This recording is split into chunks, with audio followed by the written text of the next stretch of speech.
மீண்டுமா இவங்களை இயேசு கிறிஸ்துவின் நாமத்திலே வாழ்த்துகிறோம். சாம் சொன்னது போல் நான் உங்கள் திருச்சபைக்கு ஒரு புதிய நபர் அல்ல, நன்கு பரிச்சயமானவர் தான். கிட்டத்தட்ட 1.5 ஆண்டுகள் வேதபாட வகுப்பிலே நாம் என்ன செய்தோம், நடத்தினோம். எனவே அது உங்களுக்கு தெரிந்த ஒரு காரியம்தான். இந்த நாளிலும் உங்களோடு கூட ஒரு முக்கியமான காரியத்தை நாம் தியானிக்க அழைக்கப்பட்டிருக்கிறோம். பொதுவாக கிறிஸ்து இயேசு சிலுவையிலே சொன்ன 7 வார்த்தைகளே நாம் என்ன செய்வோம், அடிக்கடி தியானிப்பது நம்முடைய வழக்கம். இன்றைக்கு நம்முடைய தியானம் என்ன என்றால், ஆஃப்டர் ரிசரக்ஷன், உயிர்த்தெழுந்த பின்னர் இயேசு கூறிய 7 வார்த்தைகளை நாம் என்ன செய்ய போகிறோம், தியானிக்க போகிறோம். பல வார்த்தைகள் பேசியிருக்கிறார், 7 என்று சொல்ல முடியாது, பல வார்த்தைகளை பேசியிருந்தாலும் அதிலே ஒரு முக்கியமாக ஒரு கோர்வையாக உள்ள ஒரு 7 காரியங்களை நாம் என்ன செய்வோம் இன்றைய தினத்திலே சிந்திக்க இருக்கிறோம். இந்த உயிர்த்தெழுதலை குறித்து சொல்லும் பொழுது பொதுவாக நம்முடைய பகுதிகளிலே, இப்போ நம்முடைய திருச்சபைகள்லாம் பார்த்தோன்னா ஆலய பிரதிஷ்டை பண்டிகை நாம் என்ன செய்வோம், சிறப்பாக கொண்டாடுவோம். அது நம்முடைய வழக்கம். முதலூராக இருக்கலாம், சௌக்கியபுரமாக இருக்கலாம், எல்லா இடமா இருக்கலாம். நாசரேத்துலாம் பார்த்தோன்னா கிறிஸ்மஸ் எல்லாம் ரொம்ப என்ன செய்வோம், சிறப்பாக இருக்கும். திருநெல்வேலி சைடெல்லாம் போனீங்க அப்படின்னா அந்த சேர்ப்பின் பண்டிகையை ரொம்ப என்ன செய்வாங்க, சிறப்பாக கொண்டாடுவாங்க. 3 நாள் 10 நாள் ஃபங்க்ஷன் வச்சு சொந்தக்காரங்களாம் வர்றது, ட்ரெஸ் எடுக்கிறதெல்லாம் இப்படி ஒவ்வொரு இடங்கள்லையும். ஈஸ்டர் எங்கேயாவது சிறப்பாக இருக்கான்னு யோசித்து பார்த்தோன்னா தெரியல, எனக்கு பெரிய லெவலில் என்ன செய்யலை தெரியல. ஈஸ்டர் பண்டிகைக்கான முக்கியத்துவங்கள் பொதுவாக என்ன செய்யப்படுகிறது, நம்முடைய பகுதிகளிலே குறைவாகத்தான் கொடுக்கும். நம்ம நினைவு கூறுறோம், அது ஒரு பெரிய விஷயந்தான். சில சபைகள் அதை கூட ஈஸ்டருங்கிற பேர் வேறு இடத்துலேருந்து வந்தது, அன்னைக்கு தான் உயிர்த்தெழுந்தாரா, ஒவ்வொரு நாள் வருது, இப்படியெல்லாம் ஆர்கியூமெண்டெல்லாம் என்ன செய்கிறாங்க, வைக்கிறாங்க. ஆனால் அவர்களுக்கு நாம் சொல்ல வேண்டிய பதில், என்னைக்கு உயிர்த்தெழுந்தாரோ தெரியாது, ஆனால் என்ன பண்ணார், உயிர்த்தெழுந்தது மாபெரும் உண்மை. அதை யாரும் என்ன செய்ய முடியாது, அசைக்க முடியாது. உலகத்தில் பிறந்த எல்லா மனிதருக்கும் கிறிஸ்மஸ், அதாவது பிறப்பு உண்டு. ஆனால் ஒருத்தருக்கு மாத்திரம் தான் என்ன உண்டு, உயிர்த்தெழுதல் உண்டு. எனவே முக்கியப்படுத்தப்படுகிற பண்டிகைகளிலே அதிக முக்கியத்துவப்படுத்த வேண்டிய பண்டிகை என்ன பண்டிகை தான், இந்த உயிர்த்தெழுதல் தான். ஏனென்றால் அதுதான் இதுவரைக்கும் உலகத்திலே சம்பவிக்காத ஒரு காரியம். அதாவது லாசர் உயிரோடு எழும்பியிருக்கிறான், எலிசா உயிரோடு எழும்பியிருக்கிறாங்க, அந்த ஜெப ஆலய தலைவனுடைய பொண்ணு உயிரோடு எழும்பியிருக்கிறா, இல்லை எல்லாரும் உயிரோடு என்ன பண்ணியிருக்காங்க, எழும்பியிருக்காங்க. ஆனால் அவர்கள் மீண்டும் என்ன செய்தார்கள், மரித்து விட்டார்கள். இன்றும் உயிர்த்தெழுந்து இன்றும் ஜீவிக்கிற ஒரே ஒரு நபர் யார் மாத்திரம்தான், இயேசு கிறிஸ்து மாத்திரமே. அதை நீங்கள் நானும் என்ன செய்து விடக்கூடாது, மறந்து விடக்கூடாது. எனவே அது இன்னும் நமக்கு என்ன செய்யலை, நடக்கலை, நம்ம அதுக்காக வெயிட் பண்ணுறோம்.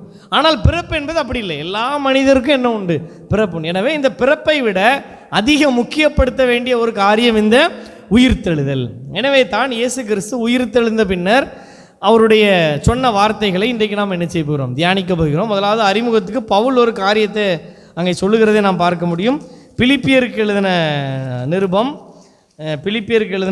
3வது அதிகாரம், பிலிப்பியருக்கு எழுதின நிருபம் 3வது அதிகாரம், அங்கே 10வது வசனம், என்ற 10வது வசனத்தில் அங்கே என்ன சொல்கிறார் என்றால், இப்படி நான் அவரையும் அவருடைய உயிர்த்தெழுதலின் வல்லமையையும் அவருடைய பாடுகளின் ஐக்கியத்தையும் அறிகிறதற்கும், உயிர்த்தெழுதலின் வல்லமையை அறிகிறதற்கு நான் என்ன செய்கிறேன், பிரயாசப்படுகிறேன் என்று சொல்வதை நாம் என்ன செய்ய முடியும், பார்க்க முடியும். இந்த பவுலுடைய ஆசை என்னென்னா, அந்த உயிர்த்தெழுதலுடைய வல்லமை என்னங்கிறத நான் என்ன பண்ணிடணும், தெரிஞ்சுக்கணுங்கிறதுக்காகவே நான் என்ன செய்கிறேன், பிரயாசப்படுகிறேன். எனவே அந்த உயிர்த்தெழுதலுக்கு பின்னதாக அவர் சொன்ன அந்த வார்த்தைகள் நம்முடைய வாழ்க்கைக்கு பிரயோஜனப்படுகிற வார்த்தைகள் மட்டுமல்ல, நம்மை தேற்றுகிற வார்த்தைகள் மட்டுமல்ல, நம்மை செயல்பட வைக்கக்கூடிய வார்த்தைகள். என் அருமை தம்பி ஜெனிஸ் அழகாக ஒரு கதை சொன்னான் ஒர்ஷிப் முன்னாடி, அப்படிதானா, உலகத்திலேயே மிகப்பெரிய சக்தி எது என்று சொல்லி ஒருவன் தேடி கடைசியில் மரணத்திட்ட போய் கேட்குறான், நீ தான் பெரிய சக்தியா என்று.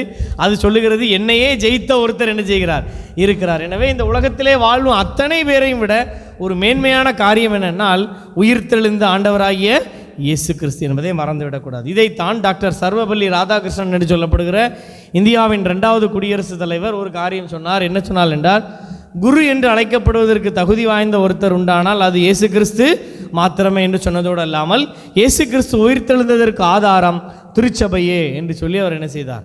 இந்தியாவினுடைய 2வது குடியரசுத் தலைவர், 17 யூனிவர்சிட்டியில் டாக்டர் பட்டம் வாங்கின ஒருவர், ஒரு டாக்டர் பட்டம் கூட வாங்காத இயேசுவை பார்த்து சொன்னார், குரு என்று அழைக்கப்படுவதற்கு தகுதி வாய்ந்தவர் மாத்திரமல்ல, அவர் உயிர்த்தெழுந்தார் என்பதற்கு திருச்சபையே ஆதாரம் என்று சொல்லி. எனவே இந்த அறிமுகத்தோடு கூட அவர் உயிர்த்தெழுந்த பின்னர் சொன்ன காரியங்களை நாம் பார்ப்போம். மத்தேயு, மார்க்கு, லூக்கா, யோவான், அப்போஸ்தலர், 5 புக்கில் என்ன செஞ்சிருக்கு, அந்த போடப்பட்டிருக்கு. ஒவ்வொரு புத்தகத்தில் நாம் என்ன செய்யலாம், படிக்கலாம். முதலாவது ஒரு காரியம், மத்தேயு 28வது அதிகாரம் 10வது வசனம். மத்தேயு 28:10. ம் ம் ம் அப்போதும் என்ன சொல்கிறாருன்னா, பயப்படாதிருங்கள். என்ன வார்த்தை? பயப்படாதிருங்கள். 9வது வசனத்துலேயும் போட்டிருக்கு ஒரு வார்த்தை. என்ன போட்டிருக்கோன்னா, அவர்கள் கிட்ட வந்து அவர்களுக்கு எதிர்பட்டு என்ன சொன்னார்? வாழ்க. என்னது? வாழ்க வாழ்க, பயப்படாதிருங்கள். இங்கிலீஷில் கிரீட்டிங்ஸ், வாழ்த்துகிறேன்னு சொல்லி என்ன செய்கிறார்? சொல்லுகிறார். இந்த வாழ்க ரொம்ப முக்கியமானது. அதாவது ஒரு பதட்டத்தில் இருக்கிறாங்க, என்ன ஆச்சோ தெரியவில்லைன்னு சொல்லி. இந்த வாழ்கைங்கிற வார்த்தை இன்னொரு இடத்துல எங்கே இருக்குன்னா, தானியேலுடைய சிங்க கபியில் என்ன செய்யலாம்?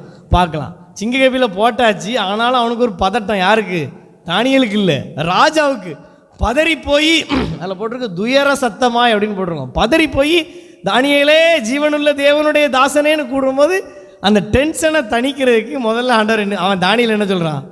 குட் மார்னிங், வாழ்க அப்படின்னு என்ன செய்கிறான்? சொல்கிறான். சரியா? நல்ல உயிர்த்தெழுந்த பாடல் ஒன்று பாடிப்போம். அதில் அந்த வாழ்க ரிப்பீட்டடாக பட்டிருக்கோம். என்ன பாட்டு சொல்லுங்க பார்ப்போம். எல்லாருக்கும்மா உன்னதர் கர்த்தாதி கர்த்தரே நீர் வாழ்க இயேசு. அந்த வாழ்கையை திரும்ப திரும்ப என்ன செய்வோம்? வாழ்க வாழ்க போடுறோன்னா இதில் தான் என்ன செஞ்சுருக்கிறாங்க? அந்த பாமாலை எழுதின பாடல் ஆசிரியர்கள் அதை என்ன பண்ணியிருக்காங்க? எடுத்திருக்கிறாங்க. அப்போது பதட்டமான சூழ்நிலைகளில், பயம் போன்ற சூழ்நிலைகளில், நடுக்கமான சூழ்நிலைகளில் முதல்ல நமக்கு சொல்கிற வார்த்தை வாழ்க, பயப்படாதே. வாழ்க, பயப்படாது. எனவே வாழ்வின் புயல்களை கண்டு, எதிர்காலத்தை கண்டு, பிசாசை கண்டு, மரணத்தை கண்டு, அன்றைக்கு இருந்த ரோம அரசாங்கத்தை கண்டு பயந்து தத்தளித்து கொண்டிருந்த ஒரு சீடர்களுக்கு அவர் சொல்லுகிற செய்தி பயப்படாதே. யோவான் நிருபத்திலலாம் பார்த்தீங்கன்னா ஒரு வார்த்தை அழகாக எழுதுவாங்க. என்ன எழுதுவாங்கன்னா, கதவுகள் பூட்டப்பட்டிருக்கையில். கதவுகள் பூட்டப்பட்டிருக்கையில். ஏன் அதை எழுதுகிறாங்க? கதவுகள் ரெண்டு காரியம். பூட்டப்பட்ட வீட்டுக்குள்ளேயும் உயிர்த்தெழுந்த இயேசுவால் என்ன செய்ய முடியும்? நுழைய முடியும். 1. 2வது, யூதர்களுக்கு பயந்ததுனால என்ன பண்ணி வச்சுருக்கான்? கதவை. ஏன்னா இயேசுநாதரை பிடிச்சு அடிச்சுட்டாங்க. அடுத்த டார்கெட் யார் தான்? அடுத்த டார்கெட் யார் தான்? பேதுரு தான். பேதுரு, யோவான் தான். நம்ம அதை ஈஸியாக சொல்லிடுவோம், விட்டுட்டு போயிட்டாங்கன்ட்டு. ஆனால் அந்த நாட்களில் அது ஒரு கடினமான விஷயம். இன்றைக்கு இருப்பது போல் கிறிஸ்தவர்களாக மாறினால் கூட்டு ஞானஸ்நானம் கொடுத்து சபையில் சேர்க்க முடியாது. அன்னைக்கு கிறிஸ்தவர்களாக மாறினால் சிங்ககபி, கிறிஸ்தவர்களாக மாறினால் அக்கினி சூளை, கிறிஸ்தவர்களாக மாறினால் துஷ்ட மிருகங்கள் கையில் ஒப்பு கொடுப்பார். அப்படிப்பட்ட சூழ்நிலைகளில் தான் அவங்க என்ன செய்கிறாங்க? சர்வை பண்ணுறாங்க. அவ்வளவு தூரம் அந்த அரசாங்கம் என்ன செய்திருந்தது? அவர்களை கொடுமைப்படுத்தி இருந்தது. அந்த கொடுமைகளில் 10% கூட இன்றைக்கெலாம் என்ன செய்யலை? நடக்கலை. அந்த உபத்திரவங்களை நீங்களும் நானும் என்ன செய்யவே இல்லை? பார்க்கவே இல்லை. சரியா? அவ்வளோ காரியங்கள் நடந்தது. அதனால தான் சொல்கிறதுக்கு, யூதர்களுக்கு பயந்ததினால் கதவுகள் பூட்டப்பட்டிருக்கையில் அவர் வந்து சொல்லுகிறார். என்ன சொல்லுகிறார்? பயப்படாதீர்கள். வேலையை விட்டுட்டு வந்தாங்க, படகை விட்டுட்டு வந்தாங்க, வலையை விட்டுட்டு வந்தாங்க, தகப்பனை விட்டுவிட்டு வந்தார்கள், ஆயத்துறையை விட்டுவிட்டு வந்தார்கள், தோமாவை ஒரு சிவில் இன்ஜினியர் என்று சொல்லுகிறார்கள், தொழிலை விட்டுவிட்டு வந்தார்கள், எல்லாவற்றையும் விட்டுவிட்டு வந்தார்கள். இப்போ அவங்களுக்கு ஒரு பெரிய ஃபியூச்சர். இவரை நம்பி வந்தால் கடைசியில் இவர் என்ன பண்ணிட்டாரு? நட்டாற்றில் நான் துணை என நயன்துரை சொன்னவர் நட்டாற்றில் விட்டாரையான்னு யோசிக்கும் போது அவர் சொல்கிறாரு பயப்படாதிருங்கள். கடைசியிலையும் சொல்லுவார், உலகத்தின் முடிவு பரியந்தம் சகல நாட்களிலும் உங்களோடு கூட இருக்கிறேன் என்று சொல்லி அவர்களை உற்சாகப்படுத்துவதை என்ன செய்ய முடியும்? பார்க்க முடியும். எனவே வாழ்வின் புயல் அடிக்கிறதான சூழ்நிலைகள், எதிர்காலத்தை குறித்த ஒரு பயங்கள், கலக்கங்கள், பிசாசை குறித்து, மரணத்தை குறித்தான ஒரு பயங்கள் வரும்பொழுது ஆண்டவர் நமக்கு சொல்லுகிற ஒரு வார்த்தை என்ன வார்த்தை? வாழ்க, பயப்படாதே, நான் உன்னுடனே கூட இருக்கிறேன். அல்லது அரசாங்கத்தினுடைய செயல்பாடுகளை குறித்து வருகிற பயங்கள், எந்த பயங்களாக இருக்கலாம், அதற்கு சொல்லுகிற ஒரு மருந்து என்னென்றால், உயிர்த்தெழுந்த ஆண்டவர் நம்மோடு கூட இருக்கிறார். உயிர்த்தெழுந்த ஆண்டவர் எங்கே இருக்கார்? நம்மோடு கூட இருக்கிறார். இதைத்தான் தாவீது ஒரு ஆடாக நினைத்து அந்த சங்கீதத்தை எழுதுகிறான். மரண இருளின் பள்ளத்தாக்கில் நடந்தாலும் நான் பயப்படேன், செமிகோலன், யார்? தேவரீர் என்னோடு கூட இருக்கிறீர். எங்கெல்லாம் இந்த பயம் வருதோ அங்கெல்லாம் அடுத்த ஒரு நம்பிக்கையின் வார்த்தையை என்ன செய்ய முடியும்? பார்க்க முடியும். இந்த அவிசுவாசம் வர்ற இடத்துலலாம் ஆண்டவர் என்னதை கொடுக்குறாரு? பயப்படாது. பேதுருட்ட சொல்லுவார் கடலில் நடக்கும்போது, அவிசுவாசியே ஏன் பயப்பட்டாய்? முதல்ல பயம், அதுக்கடுத்து ஆட்டோமேட்டிக்காக என்ன வந்துடும்? அவிசுவாசம். அதனால தான் வெளிப்படுத்தல் 21:8 பயப்படுகிறவர்களும் 2வது அவிசுவாசிகளும். பயம், அவிசுவாசம் வந்துட்டுனா பின்னாடி வர எல்லாமே ஆட்டோமேட்டிக்காக என்ன? விக்கிரக ஆராதனை, பொய் எல்லாம் வந்து 2ஆம் மரணமாகி அக்கினி கடலிலே பங்கடைவார்கள். எனவே உயிர்த்தெழுதலை நம்புகிற நாம், உயிர்த்தெழுத வல்லமையை அறிந்திருக்கிற நாம், உயிர்த்தெழுந்த ஆண்டவர் சொன்ன முதலாவது வார்த்தையாகிய பயப்படாதே நான் உன்னோடு கூட இருக்கிறேன் என்கிற வார்த்தையின்படி வாழ்க்கையில் எப்படி இருக்கணும்? பயப்படாமல் தைரியமாக என்ன செய்யணும்? இருக்கணும். எப்போ பயப்படாமல் இருக்கோங்கிறது தெரியும். எல்லாம் சாதகமாக இருக்கும்போது என்ன வராது? பயம் வராது. பாதகமான சூழ்நிலை வருது, விசுவாச குலைச்சல் வரும்போது தான் என்ன உண்டாகும்? பயம் உண்டாகும். அப்படிப்பட்ட சூழ்நிலைகளிலும் ஆண்டவரை நம்ப நாம் என்ன செய்யப்படுகிறோம்? அழைக்கப்படுகிறோம். இங்கே லூக்காலையும் போட்டிருக்கோம். என்ன போட்டிருக்கோம்னா, அவர்கள் உயிர்த்தெழுந்ததை நம்பவில்லை, அவர்கள் நம்பவில்லை, அவர்கள் விசுவாசிக்காமற் போனது நிமித்தம் அவர்களை கடிந்து கொண்டார். இதெல்லாம் போட்டிருக்கோம். ஸோ இதெல்லாம் இந்த பயப்படாதேங்கிற வார்த்தையில் என்ன செஞ்சுருக்கு? என்ன அவர் சொல்லியிருக்கு, 3ஆம் நாள் என்ன செஞ்சிருவேன்? உயிரோட வந்துடுவேன்னு. அதை சொன்னதை அவங்க என்ன செய்யலை? நம்பாததுனால அவர்கள் என்ன செய்தார்? கடிந்து கொண்டார் என்று நாம் என்ன செய்கிறோம்? பார்க்கிறோம். எனவே கொலை செய்யாதிருப்பாயாக என்று சொன்ன அதே வேதாகமம் தான், விபச்சாரம் செய்யாதிருப்பாயாக என்று சொன்ன அதே வேதாகமம் தான், பொய் சொல்லாதிருப்பாயாக என்று சொன்ன அதே வேதாகமம் தான் பயப்படாதிருப்பாயாக என்று என்ன செய்கிறது? சொல்லுகிறது. நம்ம கொலை செஞ்சால் பாவம், விபச்சாரம் செஞ்சால் பாவம், பொய் சொன்னால் பாவம், பயப்பட்டால் என்ன கிடையாது? பாவம் கிடையாது, பலவீனம் அப்படின்னு என்ன செஞ்சிடும்? அதுக்கு ஒரு அட்ஜெக்டிவ் கொடுத்துரும். எனவே தேவ பிள்ளைகளாகிய நாம் அனைத்து கட்டளைகளுக்கும் சம முக்கியத்துவம் கொடுக்க என்ன செய்யப்படுகிறோம்? அழைக்கப்படுகிறோம். பயப்படுகிறதான சூழ்நிலைகள் வரும். மரண இருளின் பள்ளத்தாக்கு எல்லாருடைய வாழ்க்கையிலும் என்ன செய்யும்? வரத்தான் செய்யும். பூமி உள்ள நாளளவும் விதைப்பும் அறுப்பும், சீதளமும் உஷ்ணமும், கோடை காலமும் மாரி காலமும், பகலும் இரவும் ஒளிவதில்லை. எல்லாருக்கும் எப்போவுமே பகலாக என்ன செய்யாது? இருக்காது. இருட்டு தான் நிறைய நேரங்களில் இருக்கும். பகல் வரும், திரும்ப இருட்டு. கோடை காலம், மாரி காலம், விதைப்பு அறுப்பு, அப் அண்ட் டவுன், ஏற்ற இறக்கங்கள், வாழ்வினுடைய தாழ்வுகள், ஏற்ற தாழ்வுகள், உயரங்கள், தாழ்வு எல்லாம் வரத்தான் செய்யும். ஆனால் தேவரீர் என்னோடு கூட இருக்கிறீர். இந்த விசுவாச வார்த்தை நம்ம என்ன செய்கிறது? பலப்படுத்துகிறது. எனவே உயிர்த்தெழுதலின் வல்லமையை அறிந்து கொள்ள நீங்களும் நானும் அழைக்கப்படுகிறோம். ரெண்டாவது அவர் ஒரு காரியம் சொல்கிறார் பாருங்க. லூக்கா எழுதின சுவிசேஷம் 24வது அதிகாரம் 36வது வசனத்தை பார்ப்போம். லூக்கா 24:36.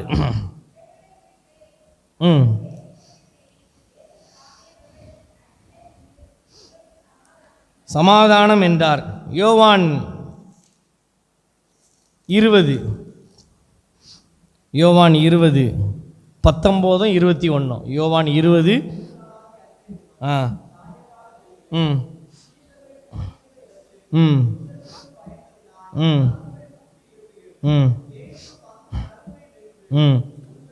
சமாதானம் என்றார். 21 இயேசு மறுபடியும் அவர்களை நோக்கி உங்களுக்கு சமாதானம். 3 வசனத்தில் ஒரு வார்த்தை ரிப்பீட்டாக சொல்கிறார். என்னது? சமாதானம், உங்களுக்கு சமாதானம். கடைசியாக சிலுவைக்கு போகிறதுக்கு முந்தைய அவர் சொல்லிட்டு போன ஒரு வார்த்தை என்னென்னா, என்னுடைய சமாதானத்தையே உங்களுக்கு என்ன செய்கிறேன்? வைத்து போகிறேன். உலகம் கொடுக்கிற பிரகாரமாக அல்ல. இந்த சமாதானம் 4 நிலைகளிலே என்ன செய்யப்பட வேண்டும்? காணப்பட வேண்டியது அவசியம். முதலாவது சமாதானம் நம்முடைய உள்ளான மனுஷனில் ஒரு சமாதானம். ஸோ இது தேவ பிள்ளைகளுக்குன்னே கொடுக்கப்பட்ட ஒரு பிரத்யேகமான ஒரு சிலாக்கியம் என்று சொல்லலாம். உலகத்திலே மிகப்பெரிய வல்லரசர்கள், பணக்காரர்கள், கோடீஸ்வரர்கள் யாராக வேண்டுமானாலும் இருக்கலாம், எவ்வளவு செல்வங்கள் கூட சேர்த்து வைத்திருக்கலாம். ஆனால் அந்த சமாதானம் என்று சொல்கிற நிம்மதி இல்லை என்றால் அவர்கள் வைத்திருக்கிற அத்தனை காரியங்களும் என்ன இல்லை? பிரயோஜனம் இல்லை. பெரிய பெரிய ஆட்கள் சொல்கிறத கேட்டிருக்கேன். எல்லாம் இருந்து என்ன பிரயோஜனம்? நிம்மதி இல்லைன்னா ஒன்றுமே இல்லை. கால் வைத்து கஞ்சி குடித்தாலும் எப்படி குடிக்கணும்? நிம்மதியாக குடிக்கணும்னு சொல்கிறத நம்ம கேள்விப்பட்டிருக்கிறோம். எனவே முதலாவது ஒரு காரியம், வாழ்வின் வருகிற சூழ்நிலைகளுக்கு நடுவிலே உங்களுக்கும் எனக்கும் ஆண்டவர் ஒரு சமாதானத்தை என்ன செய்கிறார்? வாக்கு பண்ணுகிறார். பயப்படாதே உன்னோட கூட இருக்கிறேன்னு சொன்னவர் அதோட நிப்பாட்டில் அடுத்த ஸ்டெப் போகிறார். உனக்கு எதை கொடுக்குறேன்? பீஸ்ஃபுல், சமாதானம். 6ஆம் வகுப்பு பாடக புத்தகம்னு நினைக்கிறேன், 6ஆப்பா 7ஆம் வகுப்பா தெரில, ஒரு நல்ல கதை கொடுத்துருக்கோம் தமிழ் புத்தகத்தில். என்ன அப்படின்னா, ஒரு மன்னன் ஒரு போட்டி வைத்தானாம், சமாதானத்தை குறித்து ஒரு படம் வரைந்து விட்டு வாருங்கள் என்று சொல்லி. நிறைய பேர் வரைஞ்சிட்டு வந்தாங்களாம். ஒரு நல்ல ஆறு ஓடுறது, நல்ல மரம் இருக்கிறது, செழிப்பாக இருக்கிறது. இதெல்லாம் பார்த்து அந்த மன்னனுக்கு என்ன செய்யலை? பிடிக்கல. ஒரு சின்ன பையன் ஒரு படம் வரைந்திருந்தானா, அதில் இடி, அந்த மின்னல் மழை என்ன செய்யுது? பெய்யுது. ஒரு பெரிய மலை இருக்குது, மவுண்டெயின் மலை. அந்த மலையில் ஒரு மரம் என்ன செய்யுது? அந்த புயல் காற்றுல ஆடிக்கிட்டு இருக்கு, எப்படா விழுமோன்னு சொல்லி. பயங்கரமான ஒரு டெரிபிள் சிச்சுவேஷன். அந்த மரத்தில் ஒரு ஓட்டையில் ஒரு குருவி தன்னுடைய குஞ்சுகளுக்கு என்ன ஊட்டிகிட்டு இருக்கு? அமைதியாக உட்காந்து உணவு ஊட்டி கொண்டு. அப்போ சமாதானம் என்பது என்ன? எல்லாம் அமைதியாக இருக்குது, அமர்ந்த தண்ணீர்கள் அண்டையில் நான் பீஸ்ஃபுல்லாக இருக்கிறேங்கிறக்கு பேர் சமாதானம் கிடையாது. இடி, மின்னல், புயல், முழக்கம், மரம் விழுற நிலைமை, அழிவு, இது எல்லாவற்றின் மத்தியிலும் எப்படி இருக்கிறது? அதான் கர்த்தரை நம்புகிறவர்கள் என்றென்றைக்கும் அசையாமல் நிலைத்திருக்கும் சீயோன் பர்வதத்தை போல் இருப்பார்கள். அப்போ வாழ்வின் நெருக்கடியான சூழ்நிலைகளிலே எப்படி மன அமைதியாக இருக்கிறோங்கிறது தான் முதலாவது. என்னது? அந்த சமாதானத்தை தான் யார் கொடுக்குறா? இயேசு கிறிஸ்து கொடுக்குறார். அதைத்தான் அவர் அனுபவித்தார். படகிலே போகும்போது அங்கே அலை அடிக்கிறது, காற்று வருகிறது, படகு ஆடுகிறது, ஆனால் என்ன போட்டிருக்கு? தலையணை வைத்து நித்திரையாக இருந்தார். ஸோ இந்த அனுபவம் நமக்கு என்ன செய்யணும்? எழுந்த உடனே அவங்கள சொல்கிறாரு, ஏன் பயப்பட்டீங்கன்னு சொல்லி காற்றை அதட்டினார் என்று சொல்லி எங்கே என்ன செய்கிறோம்? படிக்கிறதை பார்க்க முடியும். காற்றை அவர் அதட்டினதை நாம் என்ன செய்ய முடியும்? பார்க்க முடியும். எனவே அந்த இன்னர் பீஸ், உள்ளான சமாதானத்தை உங்களுக்கு, அதனால தான் அதுக்கு இன்னொரு வேர்டு போட்டிருக்கு, எல்லா புத்திக்கும் மேலான சமாதானம், புத்தி கெட்டாத சமாதானம். இது மற்றவனால என்ன செய்ய முடியாது? புரிஞ்சுக்கிடவே முடியாது. எப்படிப்பா இந்த சிச்சுவேஷன்லேயும் அமைதியாக இருக்க முடியுது? ஒரு மன அமைதி அது தருகிறவர் யார் என்றால் உயிர்த்தெழுந்த ஒரு ஆண்டவர். எனவே வாழ்வின் அனைத்து சூழ்நிலைகளிலும் அந்த உள்ளான சமாதானத்தை அனுபவிக்கிறவங்களாக நாம் என்ன செய்யப்படணும்? காணப்பட இந்த உயிர்த்தெழுந்த வல்லமை நமக்கு என்ன செய்கிறது? கிரியை செய்கிறது என்று சொல்லி நாம் என்ன செய்கிறோம்? பார்க்கிறோம். இந்த உள்ளான சமாதானம் இருக்கும்போது தான் அடுத்து அந்த சமாதானம் எங்கே வரோம்னா குடும்பத்தில் என்ன செய்யும்? வரோம். முதல்ல நமக்குள்ள தனிப்பட்ட ஒவ்வொரு தனிப்பட்ட மனுஷனுக்குள்ள சமாதானம் இல்லைன்னா குடும்பத்தில் என்ன இருக்காது? என்ன இருக்காது? சமாதானம் இருக்காது. குடும்பங்களில் சமாதானம் இல்லைன்னா எங்கே சமாதானம் இருக்காது? திருச்சபையில் என்ன இருக்காது? இதான் பிரச்சனை. நம்ம எழுப்புதல் வருதுன்னு கூட்டத்தில் கத்திட்டு இங்கே கை வைக்க வேண்டிய இடம் எங்கே? ஒவ்வொரு உள்ளான மனுஷனுக்குள்ளே முதல்ல சமாதானம் அது குடும்பத்தில் வருது. குடும்பங்களில் உள்ள சமாதானம் திருச்சபையில் உள்ள சமாதானம் அது எங்கே போகுது? தேசத்துக்கும் சொசைட்டிக்கும். நம்ம ரிவர்ஸில் போகிறோம். எங்கே முதல்ல மாற்ற போகிறோம்? தேசத்தை முதல்ல மாற்றுவோம். தேசத்தை சந்தியும், அவனை சந்தியும், இவனை சந்தியும். முதல்ல சந்திக்க வேண்டியது எங்கே?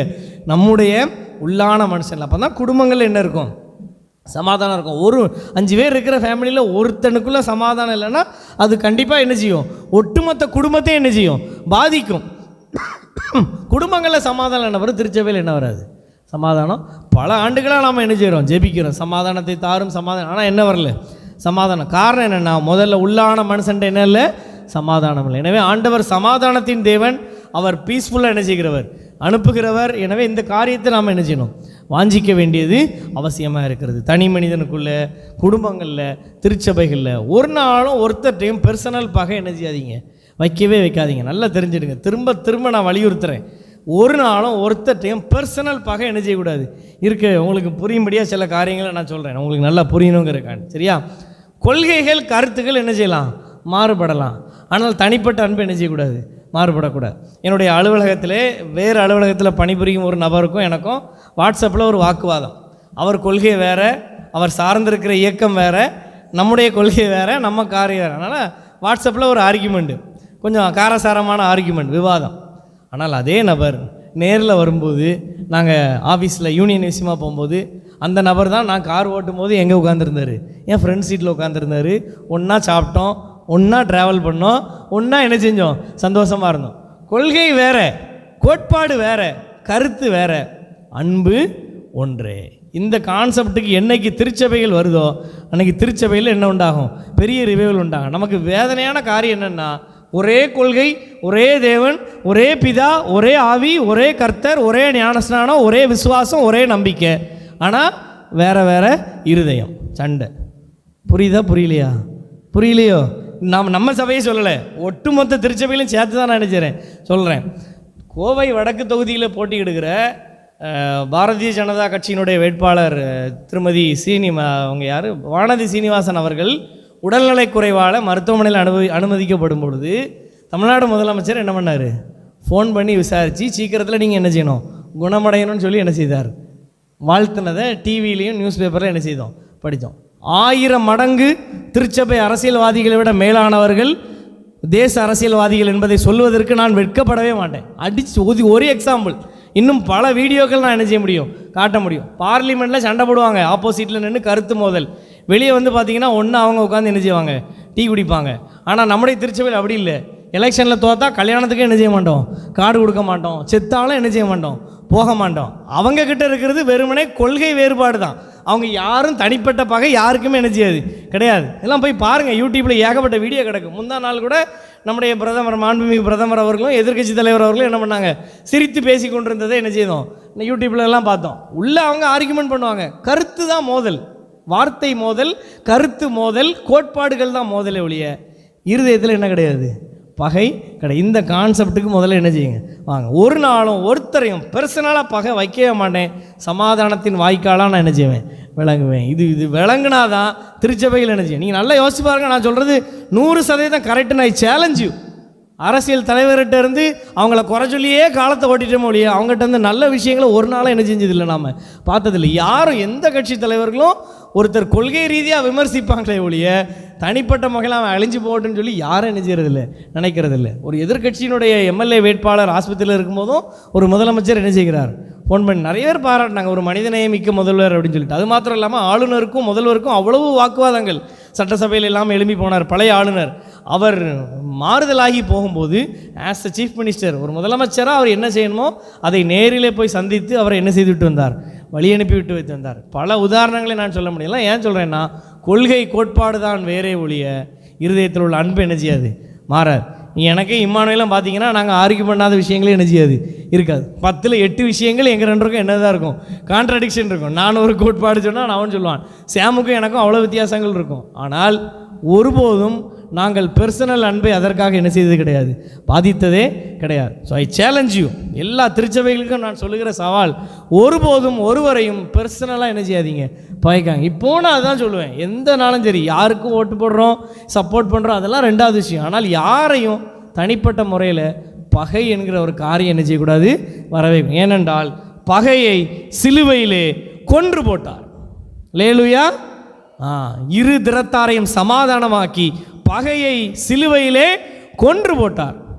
திருச்சபைக்கு இந்த சத்தியம் என்ன செய்யப்படுது, இந்த கான்செப்டுக்கு மட்டும் வந்துட்டோன்னா பாதிக்கு மேலே பிரச்சனை என்ன பண்ணிடும், சால்வ் ஆயிடும். இல்லை உட்காந்து கேஸை போட்டு அவன் மேலே இவன் கேஸை, இவன் மேலே அவன் கேஸை போட்டு காணிக்க பணங்களை வீணடித்து பல ஆண்டுகள் அதில் என்ன செய்யுது, வீணெடுத்து விடுகிறது. காரணம் என்னென்னா, இதான் அந்த அந்த அந்த மெச்சூரிட்டி என்ன செய்யலை, அரசியல்வாதிகள்கிட்ட இருக்கிற மெச்சூரிட்டி நம்ம ஆட்கள்கிட்ட என்ன செய்யாது, கிடையாது. எனவே இந்த சமாதானம் உண்டாவதாக என்ற வார்த்தையின்படி உயர்வரின் வல்லமை திருச்சபையிலே சமாதானத்தை என்ன செய்யட்டும், கொடுப்பதாக என்று சொல்லி நாம் அதை தெரிந்து கொள்ள நாம் ஆசைப்படுகிறோம். அது மாத்திரமல்ல, மூணாவது ஒரு காரியம், லூக்கா 24வது அதிகாரம், லூக்கா 24வது அதிகாரம் 25வது வசனம்.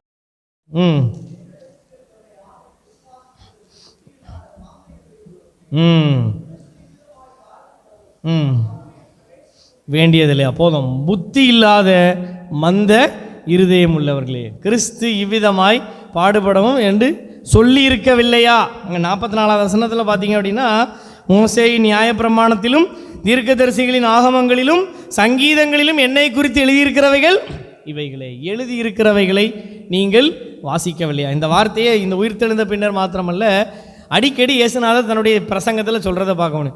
இப்படி எழுதியிருக்கிறதை நீங்கள் ஒரு காலும் வாசிக்கவில்லையா? இதனுடைய கருத்து என்ன என்பது போய் கற்றுக்கொள்ளுங்கள்.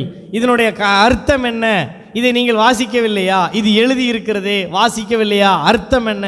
ஸோ இது எல்லாமே ஆண்டவர் அடிக்கடி என்ன செய்யக்கூடியது, சொல்லக்கூடிய ஒரு வார்த்தை. அப்போ என்ன சொல்ல வர்றார் அப்படின்னா, ஒரு அறிந்து கொள்ளக்கூடிய இருதயம் என்ன செய்யணும், வேணும். குறிப்பாக வேத வாக்கியங்களை அறிந்து கொள்ளக்கூடிய ஒரு இருதயத்தை ஆண்டவர் என்ன செய்யணும், வேத வாக்கியத்தை அறிந்து கொள்ளுங்கள். இன்னொரு இடத்துல சொல்லுவார், வேத வாக்கியத்தையும் தேவ வல்லமையும் தெரியாதனால தான் உயிர்த்தெழுதலை பற்றி என்ன பண்ணுறீங்க, தப்பாக புரிஞ்சுக்கிட்டு இருக்கீங்கப்பா. அதனால் நீங்கள் என்ன செய்யுங்க, உயிர்த்தெழுதலின் வல்லமையை தெரிய வேண்டுமானால் வேத வாக்கியங்களை அறிந்து கொள்ளுங்கள். வேத வாக்கியங்களை அறிந்து கொள்ளணும்னா வேத வாக்கியங்களை முதல்ல என்ன செய்யணும், படிக்கிறவங்களா வாசிக்கிறவங்களா என்ன செய்யணும், இருக்கணும். அதனால தான் ஓசியா 4:6 என் ஜனங்கள் அறிவில்லாமையால் சங்காரமாகிறார்கள், நீ அறிவை வெறுத்தாய், நான் உன்னை வெறுத்தேன், நீ வேதத்தை மறந்தாய், நான் உன் பிள்ளைகள் என்ன செய்வேன், மறவேன். நீங்கள் அதை பார்த்து அழகாக லிங்க் பண்ணுவார். நீ அறிவை வெறுத்தா, நீ தெரிஞ்சுக்கணும்னு நினைக்கல, நீ பைபிள் படிக்கல, பைபிளை வெறுத்தா ஆட்டோமேட்டிக்காக நான் உன் தலைமுறை என்ன பண்ணிடுவேன், வெறுத்துருவேன். ஒரு தலைமுறை மாத்திரம் பைபிள் படிப்பதை நிறுத்தி பார்க்கட்டும், அடுத்த தலைமுறை என்ன பண்ணிடும், ஆட்டோமேட்டிக்காக இருக்காது, முடிஞ்சு. அதனால தான் அந்த இடத்துல அப்படி சொல்லுகிறார், நீ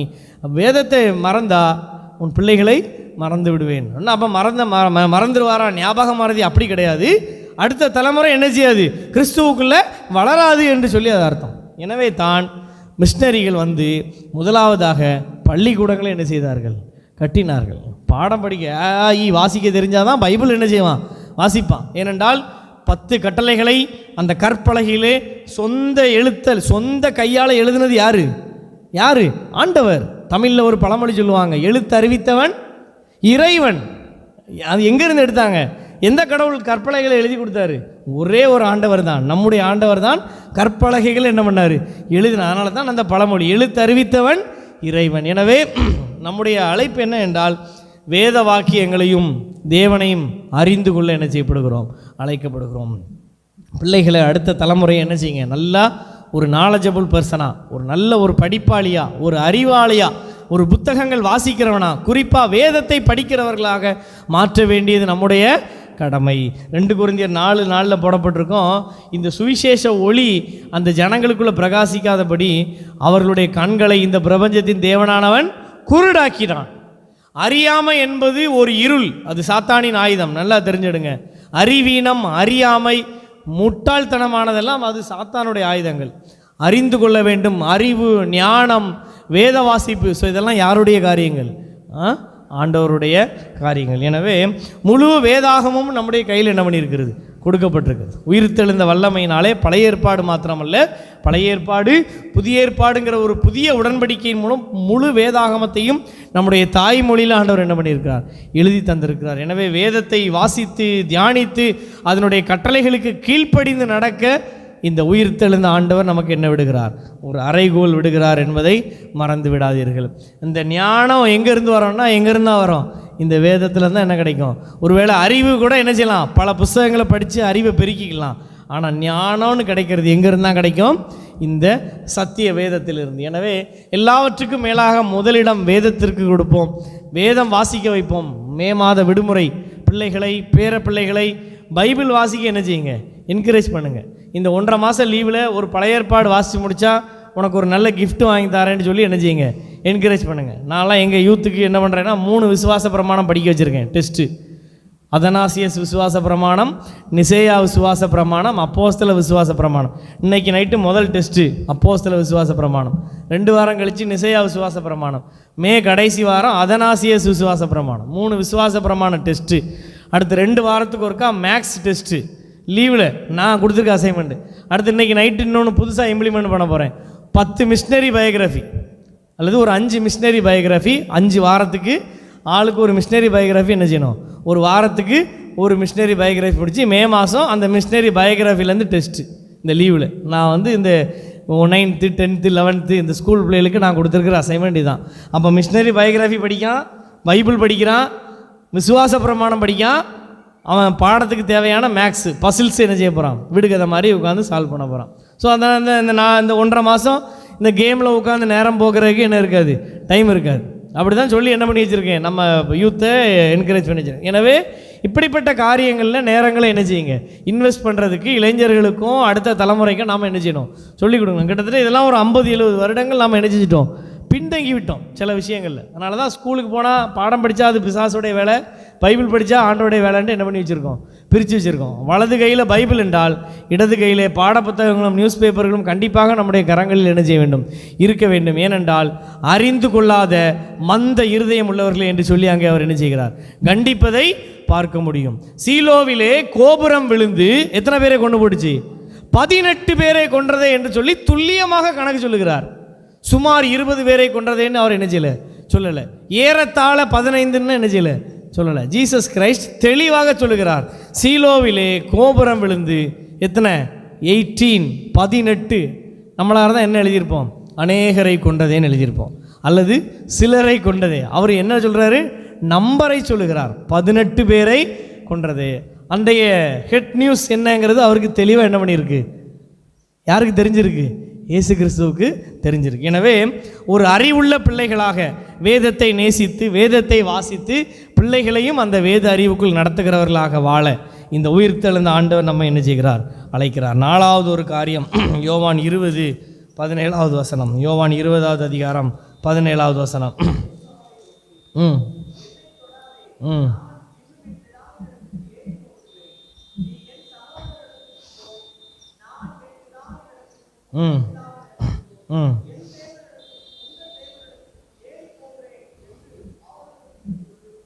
அல்லேலூயா. என்ன சொல்றாருன்னா, என் பிதா உங்கள் பிதா. எவ்வளோ ஒரு பெரிய ஒரு பாக்கியம் பாருங்கள். பிதாவை பார்த்து என்ன சொல்கிறாருன்னா, என் பிதா, டைரெக்டாக சொல்லியிருக்காங்களே, நான் பிதாவின் இடத்துக்கு போகிறேன் அப்படி மொட்டையாக முடிக்காமல், நான் என் தேவனிடத்திற்கும் உங்கள் தேவனிடத்திற்கும், என் பிதாவின் இடத்திற்கும் உங்கள் பிதாவின் இடத்திற்கும். ஒரு லைனில் சொல்ல வேண்டியது எத்தனை லைனில் சொல்கிறாரு? 4 லைனில் வலியுறுத்துறார். அப்போ என்ன சொல்ல வர்றாருன்னா, எனக்கு யார் பிதாவோ அவர் தான் உங்களுக்கும் பிதா. எனவே பிதா பிள்ளை என்கிற ஒரு புதிய உறவை நமக்கு அவர் என்ன செய்கிறார்? உயிர்த்தெழுந்த பின்னர் வாக்கு கொடுக்கிறார். இந்த இடத்துல தான் நம்ம அதை உணர வேண்டியிருக்கு. சர்வலோகத்துக்கும் ஆண்டவர் யாருக்கு பிதா? நமக்கு பிதா. இப்போ ஒரு பிரதமருடைய பையனோ இல்லை ஒரு முதலமைச்சருடைய பிள்ளையோ அப்படின்னா இந்த ஸ்டேட்டில் அவங்க எப்படி இருப்பாங்க? ஒரு கெத்தாக இருப்பாங்க, அப்படி தானே? எங்கள் அப்பா இல்லை ஒரு கலெக்டருடைய பிள்ளைன்னு வச்சுக்கிட்டோமா, எங்கள் அப்பா தான் கலெக்டரு, நான் நினச்சா என்ன வேணாலும் செய்யலாம். ஒரு ஸ்டேட், ஒரு மாநிலம், ஒரு டிஸ்ட்ரிக்ட், இல்லை ஒரு நாடு, மிஞ்சி போனால் ஒரு அமெரிக்க அதிபர் வச்சுக்கிடுவோமே, ஒரு அமெரிக்காங்கிற ஒரு நாட்டுடைய அதிபராக இருக்கலாம். ஆனால் யாருடைய பிள்ளை அப்படின்னா உலகம் 8 கோள்கள் எல்லாம் சேர்ந்தது என்னது? பால்வெளி அண்டம். பல பால்வெளி அண்டங்கள் மாதிரி சேர்ந்தது பேரண்டம், யூனிவர்ஸ், பேரண்டம். யூனிவர்ஸ் மட்டுமே எத்தனை % இருக்கான்னா 4% தான் இருக்கான். இன்னும் 96% என்ன இருக்குன்னு என்ன செய்யாது? தெரியாது. வெறுமனே யூனிவர்ஸே எத்தனை % தான்? 4%. அவ்வளோத்துக்கும் ஓனர் அவர் யார்? என்னுடைய அப்பா. அல்லேலூயா. கவலைங்கிற பேச்சுக்கே என்ன இருக்கக்கூடாது? இடம் இருக்கக்கூடாது. பயங்கிற பேச்சுக்கே என்ன இருக்கக்கூடாது. அதனால தான் எம்எல்ஏனே பாடுறாங்க, இந்த பாறுதலத்தின் சொந்தக்காரர் எந்த உள்ளத்தின் சொந்தமானார். அதனால தான் விசுவாச பிரமாணத்தில் அறிக்கை பண்ணுறோம், வானத்தையும் பூமியையும் காணப்படுகிறதும் காணப்படாததுமான எல்லாவற்றையும் படைத்தவராயிருக்கிற சர்வ வல்லமையுள்ள பிதாவாகிய தேவனை. இவ்வளோ வார்த்தையில் இருக்குது, நம்ம கொஞ்சம் ஸ்பீடாக சொல்லி பழகிட்டோம். வானத்தையும் பூமியும் காணப்படுகிறது காணப்படாததுமான எல்லாவற்றையும். ஆனால் அப்படி எவ்வளோ அழகாக எழுதுகிறாங்க பாருங்கள் அந்த ஒவ்வொரு வேடையும். வானத்தையும் பூமியையும் காணப்படுகிறதும் காணப்படாததுமான எல்லாவற்றையும் படைத்தவராயிருக்கிற சர்வ வல்லமையுள்ள பிதாவாகிய ஒரே தேவனை விசுவாசிக்கிறேன். இங்கே என்ன சொல்கிறாருன்னா, அந்த பிதா யாருன்னா உன்னுடைய தந்தை அப்படிங்கிற ஒரு உறவை என்ன செய்கிறார்? கொடுக்கிறார். எனக்கும் அவர் தான் தந்தை, உனக்கும். அப்போ இயேசு கிறிஸ்துவை பிதா எப்படி நேசித்தாரோ அதே போல் உங்களையும் என்ன செய்கிறார்? நேசிக்கிறார். அல்லேலூயா. ஸோ இது ஒரு அன்பின் உறவைங்க நாம் என்ன செய்கிறோம்? பார்க்கிறோம். ஒரு புதிய உறவு. இப்போ இந்த இடத்துல இயேசு கிறிஸ்து நமக்கு சகோதரராக இருக்கிறார், பிதாவானவர் நமக்கு தந்தையாக இருக்கிறார், பரிசுத்த ஆவியானவர் நம்முடைய நண்பராக இருக்கிறார். எப்படி இருக்கிறாரு? நண்பர். அந்த இடத்துல சொல்லுவார், தேற்றரவாளனாகிய அவர். இந்த யோவான் 22 பரிசுத்த ஆவியை பெற்றுக்கொள்ளுங்கள். பின்னாடி 50ஆவது நாள் அவர் வர்றாரு, அதுக்கு முன்னடையாளம் அவர் சொல்கிறார், பரிசுத்த ஆவியை என்ன செய்யுங்க? பெற்றுக்கொள்ளுங்க. தேற்றரவாளன் உங்களிடத்தில் வருவார் என்று சொல்லுகிறார். அப்போ நீங்கள் இதில் தெரிஞ்சுக்கிட வேண்டியது என்னென்னா, உயிர்த்தெழுந்த வல்லமை நம்மை திரியேக தேவனோடு என்ன செய்கிறது? நெருக்கமாக்குகிறது. இதைத்தான் இயேசு கிறிஸ்து மரித்த உடனே ஒரு சம்பவம் நடக்கும். தேவாலயத்தின் திரைச்சீலை கீழிருந்து மேலேயா மேலேருந்து கீழேயா? மேலிருந்து கீழாக 2ஆக என்ன செஞ்சுது? அது என்னன்னா, பரிசுத்த ஸ்தலத்துக்குள்ளே போகிற மார்க்கம் எல்லோருக்கும் என்ன செய்யப்பட்டது? திறக்கப்பட்டது. 24/7 24 மணி நேரமும் 7 நாட்களும் 365 நாட்களும் யாரோடு தொடர்பு கொள்ள முடியும் என்றால் பிதாவாகிய தேவனோடு, குமாரனாகிய இயேசு கிறிஸ்துவோடு, தேற்றரவாளனாகிய பரிசுத்த ஆவியோடு, திரியேக தேவனோடு கொள்ளுகிற தொடர்பு. 24/7 நாம் யாரோடு தொடர்பு கொள்ளும்? சர்வ வல்ல தேவனோடு. அதான் திரும்ப திரும்ப நான் சொல்கிறேன், ஒரு ஒரு ஒரு உயர்ந்த அதிகாரிகிட்ட கான்டாக்ட் இருந்தாலும் என்ன சொல்லுவோம்? நான் ஒரு ஃபோன் போட்டால் அவருக்கு என்ன செஞ்சிடும்? ப்ராப்ளம் சால்வ் ஆயிரும். அப்படி தானே சொல்லுவோம், ஒரு ஃபோனில் என்ன செஞ்சிடும்? ப்ராப்ளம் சால்வ் ஆயிரும். இதே தான் பிதா, குமாரன், பரிசுத்தாவி, ஒரு ஃபோனு தான், எல்லாம் என்ன செஞ்சிடும்? சால்வ் ஆயிரும். இப்படிப்பட்ட ஒரு விசுவாசத்தை இந்த உயிர்த்தெழுதலின் நம்பிக்கை உங்களுக்கு எனக்கு என்ன செய்கிறது? தருகிறது. தந்தையாகிய கடவுள், சகோதரனாகிய இயேசு கிறிஸ்து, நண்பராகிய பரிசுத்த ஆவியானவர், தேற்றரவாளன் நம்மோடு கூட இருக்கும்படியாக, நமக்குள் வாசம் பண்ணும்படியாக, நம்மை வழி நடத்தும்படியாக, நம்முடைய வாழ்க்கையிலே தேவனுடைய சித்தத்தை எல்லா பகுதிகளிலும் செய்யும்படியாக பரிசுத்த ஆவியானவர் என்ன செய்கிறார்? நமக்குள்ளே வாசம் பண்ணுகிறார். பரிசுத்த ஆவியானவர் நமக்குள்ளே வரும்பொழுது நவநாவுகளிலே துதிப்போம், அது ஒரு காரியம். தேவனுடைய சித்தத்தை வாழ்க்கையின் எல்லா பகுதிகளிலும் செய்வோம், தைரியமுள்ள சாட்சிகளாக என்ன செய்வோம்?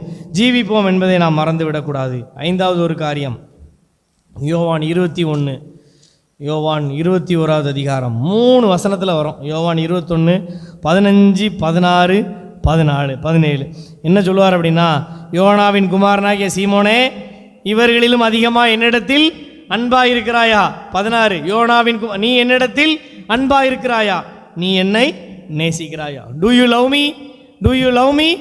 நீ என்னை நேசிக்கிறாயா? 5வது அவர் கேட்குற ஒரு கேள்வி என்னை அதனால தான் அந்த பாட்டு படித்தோம். என்னை நேசிக்கின்றாயா? என்னை கல்வாரி காட்சியை கண்ட பின்னும் நேசியாமல் இருப்பாங்க. 3 தடவை கேட்குறாரு. ஏன்னா இவன் எத்தனை தடவை மறுதளிச்சான்?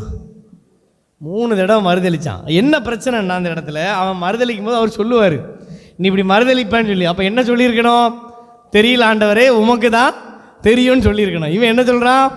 கால்விலும் சாவிலும் உம்மை பின்பற்றுவேன்னு சொல்கிறான், வீரவசனம் பேசுகிறான். ஆனால் அவன் ரொம்ப நேசிக்கிறாள், அதனால தான் அவன் திரும்ப தேடி வரான். சரியா? பேதுருவை நம்ம நிறைய நேரங்களில் நெகட்டிவாகவே என்ன செய்ய ஆரம்பிச்சிட்டோம், பார்க்க ஆரம்பிச்சிட்டோம். அப்படி அந்த ஜீவனை கொடுக்குற கூட தைரியமான ஒரு ஆள் பிற்காலங்களில் தலைகீழாக சிலுவையில் அடிக்கப்பட்டு என்ன செய்தார்? மரித்தார். அந்த நேசத்தில் சொல்கிறான், காவிலும் சாவிலும் உம்மை பின்பற்றி வருகிறேன், நீர் அறிவீர்னு சொல்லலை. இங்கே கேட்குறாரு, என்னை நேசிக்கிறாயா? என்னை நேசிக்கிறாயா? அவன் கேட்கும்போது 3 தடவை என்ன சொல்கிறான் பாருங்கள். 15ஆம் வசனம், உம்மை நேசிக்கிறேன் என்பதை நீர் அறிவீர். 16 கடைசி, ஆமாண்டவரே உம்மை நேசிக்கிறேன் என்பதை நீர் அறிவீர். 17 கடைசி, நான் உம்மை நேசிக்கிறேன் என்பதையும் நீர் அறிவீர். நேசிக்கிறாயாங்கிற கேள்வி 3 தடவை இருக்குது. அதே நேரத்தில் ஒரு பதில், நீர் அறிவீருங்கிறது எத்தனை தடவை இருக்குது? 3 தடவை. இப்போ சரண்டர் ஆகிட்டா. நேசிக்கிறாயான்னு சொன்னோடனே யாருக்கு தான் தெரியும்? உங்களுக்கு தான் தெரியும் ஆண்டவரே. திரும்ப நான் சவால் விடுறதுக்கு நான் என்ன இல்லை, இந்த யாரும் இல்லை, ஏற்கனவே நான் நிற்பேன்னு சொல்லி சவால் விட்டு தோற்று போயிட்டேன். அதனால் நான் உங்கள்கிட்ட என்ன பண்ணிடுறேன்? சரண்டர் பண்ணிடுறேன். நீர் அறிவீர், நீர் அறிவீர், நீர் அறிவீர் என்பதை பார்க்கிறோம். எனவே உயிர்த்தெழுந்த ஆண்டவர் நம்மை பார்த்து கேட்கிற கேள்வி, டூ யூ லவ் மீ? என்னை நேசிக்கிறாயா? கட்டளைகளில் பிரதான கட்டளை எது? முதல் கட்டளை, முதல்ல ஃபஸ்ட் பார்ட், உன் தேவனாகிய கர்த்தரிடத்தில் முழு மனது, முழு ஆத்மா, முழு சிந்தை, முழு பலன், சரீரத்தில் பலன் இருக்கிற வரை முழு பலத்தோடு அன்பு கூறுவாயாக. யோசிச்சு பார்ப்போம், தேவனை நேசிக்கிறோமா? அதிகாலையில் எழும்பி ஜெபிக்கிறது ஈஸியாக இருக்கா, கஷ்டமாக இருக்கா? ஈஸியாக இருக்கா, கஷ்டமாக இருக்கா? நட்ட நடுக்காலில் காரிருள் வேளையில் கடுங்குளிர் நேரத்தில் ஏழை கோலமதாய் அப்படின்னு பாட்டு படிக்கிறோம். அதே காரிருள் வேளையில் கடுங்குளிர் நேரத்தில் எழும்பி முழங்கால் போடுறதுக்கு ஈஸியாக இருக்கா, கஷ்டமாக இருக்கா? பாடலோடு என்ன செஞ்சிருது, நின்றுது. கந்தை துணியோ கர்த்தருக்கு கடும் ஏழை கோலமதோ பாடுகிறோம். அவருடைய தியாகங்களை எண்ணுகிறோம். முள்முடி தாங்கி திருரத்தம் சிந்தி எனக்காக பாடுபட்டீர் மரித்தீர் என்று வாயில் பாடுகிறோம். ஆனால் அந்த ஆண்டவரை நேசிக்கிறோம் என்பதை சொல்ல முடியுமா? ஆண்டவரை நேசிப்போமானால் அவர் தந்த வேதாகமத்தை என்ன செய்வோம்? வாசிப்போம். அதிகாலையில் அவரோடு ஜெபிப்போம். அவர் தந்த தேவன் தந்த திருச்சபையினுடைய ஐக்கியத்தை என்ன செய்வோம்? வாஞ்சித்து ஓடி வருவோம். அவருக்காக தியாகங்களை பண்ணுவோம். இதெல்லாம் செய்வோம். அதில் எந்த கருத்துக்கும் சந்தேகம் இல்லை. அதைத்தான் அங்கே 4 காரியங்கள், முழு ஆத்மா, மனது, சிந்தை, முழு பலத்தோடும். சரீரம், அந்த சரீரத்தை அது குறிக்கி முடியலன்னா கூட என்ன செய்யுது? எலும்பி ஓடுகிறது. முழு பலத்தோடும் அன்பு கூறுதல். அதோடு நிப்பாட்டாமல் உன்னை போல் பிறனை நேசி, உன்னை போல் பிறனை நேசி. அப்போ நேசிக்கிறாயாங்கிறதுல வெறுமனே ஆண்டவரை நேசிக்கிற இடத்துல பாருங்கள், அவன் நேசிக்கிறேன்னு சொன்னோன்னே என்ன சொல்கிறாரு? எனக்கு காணிக்க கூடன்னு சொல்கிறாரா? என் ஆடுகளை மெய்ப்பாயாக, என் ஆட்டுக்குட்டிகளை மெய்ப்பாயாக, என் ஆடுகளை மெய்ப்பாயாக. அப்போ தேவனை அன்பு செலுத்துகிறேன், அன்பு கூறுகிறேன் என்று சொல்லுகிறவன் தேவ சாயலிலே படைக்கப்பட்ட மனிதனையும் என்ன செஞ்சு தான் ஆக வேண்டும்? நேசித்து தான். என்னை போல பிறனை நேசி. நான் என்ன நேசிக்கிற மாதிரி எனக்கு ஒரு சம்பவம் நடந்தது. அதனால தான் அந்த மிஷினரிகள் அடிக்கப்படுவதை விளக்கி சொன்னேன். நமக்கு அப்படி ஒன்று நடந்தா, நம்ம பிள்ளைகளுக்கு அப்படி ஒன்று நடந்தால் கடைசி காலம்னு சொல்லிட்டு கடந்து போவோமா? போக மாட்டோம். இப்போ கண்டிப்பாக போக மாட்டோம். அப்போ அவங்க வேற, நம்ம வேறையா? அப்போ நம்மை போல் அவர்கள் என்ன செய்யலை? நேசிக்கவில்லை என்று அர்த்தம். ஒரு தேவ மனிதன் இப்படி சொன்னார். அவர் காரில் போகும்போதும் பைக்கில் போகும்போதும் லோ சுகர் ஆயிருமா அடிக்கடி. லோ சுகர் ஆகிட்டுன்னா என்ன செய்யணும்? இது டக்குன்னு நிப்பாட்டி அந்த இடத்துல என்ன கடை இருக்கோ ஒரு டீயோ பிஸ்கட்டோ எதையாவது வாங்கி வாயில் என்ன பண்ணிடுவாராம்? போட்டு சாப்பிட்ருவாராம். அப்படி சொல்லிவிட்டு அவர் ஒவ்வொரு நேரமும் என்ன ஜோம் பண்ணுவாரான்னா, என் கையில் காசு இருக்குது, எதையாவது வாங்கி என்ன பண்ணிடுவேன்? சாப்பிட்ருவேன். அந்த ஒரு காசு கூட இல்லாமல் ரோட்டில் பிச்சை எடுத்துகிட்டு இருக்கிறவனும் ஏழையாக இருக்கிறவனும் இப்படி லோ சுகர் ஆகிட்டுனா என்ன ஆண்டவரே பண்ணுவான்? அதனால் இப்படி ஒரு லோ சுகர், அப்படி ஒரு பணம் இல்லாதவனுக்கு என்ன செய்யக்கூடாது? வரவே கூடாது. ஸோ ஒரு சின்ன விஷயந்தான். ஆனால் அவர் எப்படி தன்னை போல் அவர் பிறனை என்ன செய்கிறார்? நேசிக்கிறார். இந்த மைண்ட் செட்டு தான் கிறிஸ்தவத்தில் இன்றைக்கி என்ன செய்ய வேண்டியிருக்கு? வர வேண்டியிருக்கு. சரியா? அதெல்லாம் நீங்கள் யோசிக்கணும். திருச்சபையிலும் சரி, எதுனாலும் சரி, எப்படி அந்த மிஷினரிகள் வந்து செஞ்சாங்க, என்ன நேசித்ததுனால, என்ன குடும்பத்தை நேசித்ததுனால, என் திருச்சபையை நேசித்ததுனால. இந்த கண்ணோட்டத்துக்கு என்ன செய்யுங்க, சுயநலத்திலிருந்து பொது நலத்திற்கு மாற இந்த வசனம் நம்ம என்ன செய்கிறது, அழைக்கிறது. Do you love me. எனக்கு இந்த திருச்சபை ரொம்ப சந்தோஷமாக இருந்து, ஆனால் ஒரே ஒரு சின்ன குறை, ஜோம் பண்ணிட்டு 1 இயர்க்குள்ள அந்த ஓட்டு பில்டிங் என்ன செய்யணும், இயேசு கிறிஸ்து நாமத்தினாலே மாற்றப்படணும். அல்லேலூயா. ஏன் விசுவாசிக்கிறீங்களா, விசுவாசிக்கலையா? பாரதளத்தின் சொந்தக்காரன்னு சொல்லிட்டு இருக்கேன். அந்த ஓட்டு பில்டிங் 1 இயர்க்குள்ள என்ன செய்யப்படணும், அடிக்கல் நாட்டியாச்சா. அல்லேலூயா, அடிக்கல் நாட்டியாச்சான். கேட்டா இந்த அப்படி ஒரு பிரம்மாண்டமாக இருக்குது. அந்த ஓட்டு பில்டிங் மட்டும்தான் என்ன செய்யுது, டூ யூ லவ் மீ. எப்படி நம்மளை நேசிக்கிறோமோ, நம்ம வீட்டை நேசிக்கிறோமோ, அதே மாதிரி எந்த பில்டிங்கை நேசிக்கணும், அந்த கல்வி கூடத்தை என்ன செய்யணும், நேசிக்க வேண்டியது நம்முடைய அழைப்பு. இந்த திருச்சபையினுடைய நேசிக்க வேண்டியது யாருடைய அழைப்பு, நம்முடைய அழைப்பு. சரியா? நம்ம வீடு அப்படி இருந்தால் நம்ம என்ன செய்வோம், ஒழுகுனா விடுவோமா, விடமாட்டோம். அப்போ அந்த பள்ளிக்கூடம் மட்டும், மிஷினரிஸ் வந்து ஆரம்பித்த பள்ளிக்கூடம் மட்டும் ஒழுகலாமா, வாய்ப்பே கிடையாது. இதில் தான் வாங்கி சொல்லுகிறேன், கிறிஸ்தவம் சேஞ்ச் ஆக வேண்டியிருக்கு. ஒரு மருத்துவ ஊழியம் நடக்குதுன்னா அந்த ஊழியம் என்ன செய்யணும், டெவலப் ஆகணும், அது அவனுக்கு போய் சேரணும். அந்த கஷ்டப்பட்ட மேலே வந்து படிக்கணும், நல்லா போட்டு ஜம்முன்னு ஒரு ஏசிலாம் போட்டு ஸ்கூல் வைக்கணும்னு எனக்கு என்னதான் ஆசை தான். சரியா? அந்த மாதிரி ஒரு ஸ்டாண்டர்டாக வச்சா பிள்ளைகள் வருமா வரலையா நம்மளே என்ன செய்யலாம், சேர்ப்பாங்க. அந்த தரங்கள் என்ன செய்யணும், மாறணும். கால்டுவெல்லும் ரேனியஸும் இந்த நேரத்தில் இருந்தாங்கன்னா திருமண்டல பள்ளிகள் அனைத்தும் சிபிஎஸ்சி பள்ளிகளாக மாறி இருக்கும் என்பதை உறுதியிட்டு சொல்லுகிறேன். ஒரு தலைமுறை உருவாக்கினார்கள், அடுத்த தலைமுறை அனுபவித்தார்கள், 3வது தலைமுறை என்ன செய்து கொண்டிருக்கிறார்கள், அழித்து கொண்டிருக்கிறார்கள். இது வந்து சிந்திக்க வேண்டிய ஒரு காரியம். அதனால் பொதுவாக எந்த தனிநபரையோ விமர்சித்து நான் சொல்லவில்லை, யதார்த்தத்தை நான் சொல்லுகிறேன். எனவே டூ யூ லவ் மீ, உன்னை போல் பிறனை நேசிக்கிறாயா? ஏழை பிள்ளைகளுடைய கல்விக்கு, ஏழை பிள்ளைகளுடைய மருத்துவ செலவுக்கு, பக்கத்தில் கஷ்டப்படுகிறவனுடைய காரியங்களுக்கு என்ன செய்துவோம் என்று சிந்திக்க நாம் என்ன செய்யப்படுகிறோம், அழைக்கப்படுகிறோம்.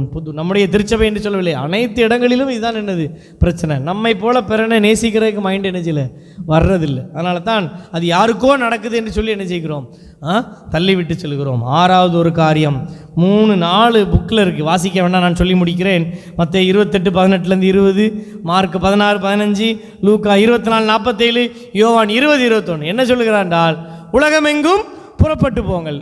புறப்பட்டு போய் போய் போய் கோ வார்த்தை எல்லா இடத்துலையும் என்ன செய்யுது, வருது. கோ அண்ட் டீச், போங்கள், கற்றுக் கொடுங்கள்.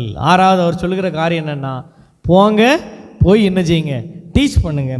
உலகளாவிய மிஷினரி பணிக்கு ஒரு அழைப்பு என்ன செய்கிறோம், பார்க்குறோம். இதற்கு கீழ்ப்படிந்து தான் மிஷினரிகள் புறப்பட்டு போனாங்க, போய் என்ன பண்ணாங்க, டீச் பண்ணாங்க, கற்றுக் கொடுத்தாங்க. கல்லூரிகளை உண்டாக்கினார்கள், பல்கலைக்கழகங்களை உண்டாக்கினார்கள், பள்ளிகளை உருவாக்கினார்கள், அரசியல் அமைப்பு சட்டங்களை உருவாக்கினார்கள். ஐபிசி என்று சொல்லப்படுகிற, இபிகோ என்று சொல்லப்படுகிற இந்தியன் பீனல் கோடு போன்ற பல சட்டங்களை என்ன செய்தார்கள், உருவாக்கி தந்தார்கள். இதெல்லாம் அந்த டீச்சிங்கிற வார்த்தை. கற்றுக் கொடுங்க, எது நியாயம், எது நீதி, ஒரு தண்டனைனா எப்படி இருக்கணும், ஒரு நீதி எப்படி கொடுக்கணும்னு சொல்லி என்ன செய்யுங்க, எல்லா நாடுகளுக்கும் கற்றுக் கொடுங்கள் என்று சொல்லி. அதனால தான் இந்தியா என்கிற தேசம் இன்னைக்கு என்ன செய்யப்பட்டிருக்கு, உருவாக்கப்பட்டிருக்கு. நம்முடைய அழைப்பு மிஷினரி பணியிலே. ஆனால் மற்ற சபைகளை விட நம்முடைய திருச்சபையார் மிஷினரி பணியிலே கைத்தேறினவர்கள் என்பதில் எந்த சந்தேகமும் என்ன செய்யலை இல்லை. எனவே நீங்கள் செய்கிற அந்த கோ அண்ட் டீச் மிஷினரி பணியிலே இன்னும் என்ன செய்யுங்கள், சந்திக்கப்படாத இடங்களை சந்திப்பதற்கு முயற்சி எடுங்கள். ஹோலிஸ்டிக்கான ஒரு டெவலப்மெண்ட், வெறுமனே சுவிசேஷம் அறிவிப்பது மாத்திரமல்ல, அதோடு கூட சேர்ந்து மருத்துவ பணிகள், கல்வி பணிகள், சமுதாய முன்னேற்ற பணிகள்.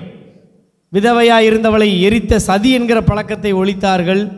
பொட்டு கட்டி விடுகிற தேவதாசி என்கிற சிஸ்டத்தை என்ன செய்தார்கள், ஒழித்தார்கள். ஏமி கார்மைக்கேல் என்று சொல்லப்படுகிற அந்த அம்மா பல காரியங்களை என்ன செய்ய முடியும், சொல்ல முடியும். வெறுமனே சுவிசேஷத்தை மாத்திரம் சொல்லாமல் ஒட்டுமொத்த வாழ்வின் முன்னேற்றத்திற்கு காரியத்தை செய்ததால் தான் இன்றைக்கு நீங்களும் நான் என்ன செய்து கொண்டிருக்கிறோம், வாழ்ந்து கொண்டிருக்கிறோம். இந்த இடத்துல அவர் சொல்லுவார், எருசலேம் தொடங்கி சகல தேசத்தாருக்கு என்ன செய்யப்பட வேண்டியது, பிரசங்கிக்கப்பட வேண்டியது. சவுக்கியபுரம் தொடங்கி சகல இந்தியருக்கும் அது என்ன செய்யப்பட வேண்டியது, பிரசங்கிக்கப்பட இந்த உயிர்த்தெழுந்த ஆண்டவர் ஒரு அழைப்பை என்ன செய்கிறார், கொடுப்பதை பார்க்க முடியும்.